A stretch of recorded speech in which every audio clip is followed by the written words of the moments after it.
Bismillahirrahmanirrahim. Assalamualaikum warahmatullahi wabarakatuh. Asyhadu an la ilaha illallah wa asyhadu anna Muhammadar Rasulullah. Allahumma sholli ala sayyidina Muhammad wa ala alihi washabihi wasallim. Amma ba'du. Para pamilon sareng panyatur anu kusing kuring kita hormat, puji syukur hayu urang sesarengan panjatkeun kehadirat Allah Subhanahu wa taala. Alhamdulillah dina waktos ayeuna urang tiasa kempel dina kaayaan sehat walafiat. Shalawat sareng salam mugia tetep didadarkeun ka junjungan urang sadaya Nabi Muhammad sallallahu alaihi wasallam.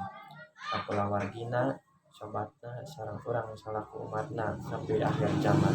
Amin ya rabbal alamin. Tepangkeun wasta abdi Repiriandi papapancenan janten panumbu catur dina acara sawala ieu. Hatur nuhun ka panyatur sareng pamilon anu parantos dongkap dina ieu acara kanggo medar ngadiskusikeun ngeunaan pentingna nganggo masker. Supados teu nyangkolong kana waktos, hayu urang kakuosan basmalah sasarengan.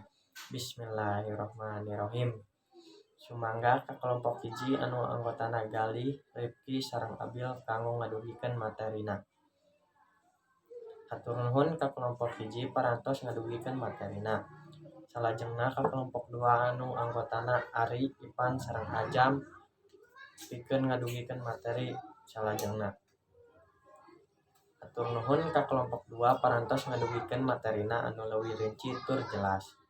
Mangga upami aya anu kirang jelas sareng teu ngartos dihaturanan.